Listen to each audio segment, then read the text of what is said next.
Bonjour à tous pour ce rendez-vous sympathique. Quelques nouvelles donc. Eh bien, ce matin, donc, l'enregistrement a lieu ce 20 janvier. Avait lieu la messe pour la fête de Saint-François de Sales. Nous l'avons un peu anticipé puisque la fête liturgique est lundi. Patron des journalistes, donc célébration de l'Eucharistie à l'église Saint-Jean de Valence, avec comme intention les 2 journalistes otages en Afghanistan et puis plus largement tous les otages qui sont privés de liberté dans un certain nombre de pays. Et ensuite une rencontre autour du thème liberté de la presse, liberté religieuse, donc échange entre le conseil, les membres du Conseil diocésain de la communication et puis des journalistes de différents médias de notre département de la Drôme.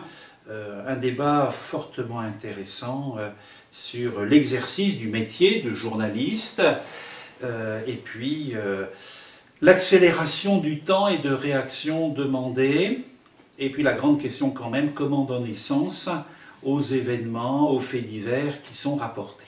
Comment passer d'une espèce de description d'un fait à qu'est-ce que cela donne à voir, à vivre dans notre société et pour le bien commun, et aussi comment nous avons souci de mettre en avant ce qui va bien. On a une propension à se plaindre tout le temps, mais il y a quand même de belles choses qui vivent ou qui naissent partout.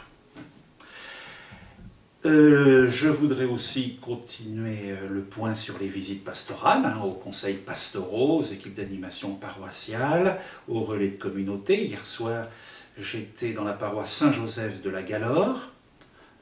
Bon échange sur cette paroisse de la Galore. Ce week-end, il y aura 3 visites pastorales. Samedi matin, dans la paroisse Notre-Dame du Haut-Nioncé, donc la région de Sahune, Rémusat, la Motte-Chalancon. L'après-midi, ce sera la visite pastorale dans la paroisse Saint-Jean-François-Régis-sur-Lez, donc Grignan, Tolignan et autres lieux. Et puis dimanche matin, visite pastorale de la paroisse Saint-Joseph des Baronnies, donc le sud de notre diocèse.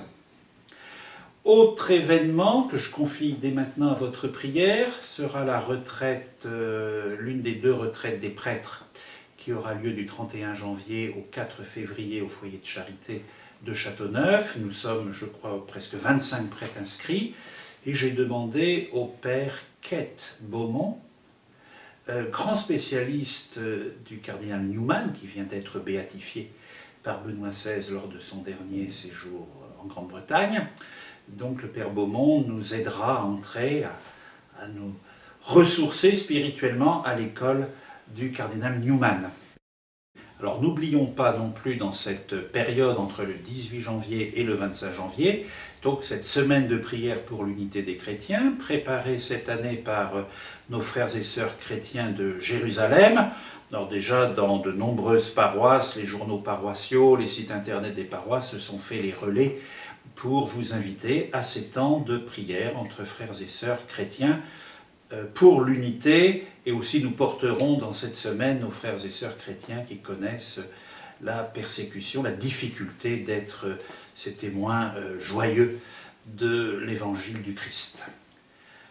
Autre événement qui nous a surpris sans nous surprendre, je pense qu'il nous a surpris par la proximité de la date retenue plus que par l'événement, c'est donc l'annonce par Benoît XVI la semaine dernière de la prochaine béatification du pape Jean-Paul II.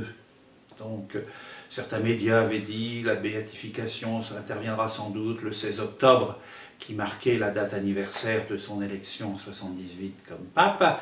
Et puis Benoît XVI a dit ben non, ça sera le dimanche de la Miséricorde, le 1er mai. Alors dès maintenant, nos services de pèlerinage se sont mis au travail, et il s'avère, un mail est arrivé ce matin, que manifestement les maisons religieuses et les hôtels de Rome sont déjà pris d'assaut. Donc les prix risquent d'augmenter et l'hébergement de plus en plus loin de la ville de Rome, avec la difficulté aussi d'assister, j'ai envie de dire, à la béatification. Alors, dans notre diocèse, nous avions prévu le 1er mai, avec la pastorale familiale et les différents mouvements et groupes de la famille, il y a maintenant institué dans le diocèse le 1er mai une marche et un temps de prière, Eucharistie, pour les familles, donc à Notre-Dame de Fresno. Alors, nous avons vu lundi, donc en début de semaine, eh bien, puisque le 1er mai est organisé dans le diocèse un rassemblement pour les familles, que le pape Jean-Paul II a quand même beaucoup fait pour les familles, eh bien, nous maintenons le 1er mai ce pèlerinage des familles à Notre-Dame de Fresno, et nous célébrerons l'Eucharistie l'après-midi en action de grâce, en union avec les pèlerins qui sont à Rome et dans le monde entier, qui se réjouiront que le pape Jean-Paul II soit déclaré bienheureux. Donc vous serez informés du déroulement, des modalités. Fresno présente aussi l'avantage d'être en plein air, donc on peut accueillir énormément de monde. Voilà un petit peu quelques points. D'ici la fin du mois de janvier, il y aura aussi la rencontre du conseil presbytéral et la rencontre du conseil pastoral diocésain. Donc l'ordre du jour de ces deux conseils paraît dans l'église de Valence, ainsi que les comptes rendus et de l'un et l'autre conseil. Voilà, donc je souhaite à tous eh bien, une bonne fin de mois de janvier et un bon début du mois de février.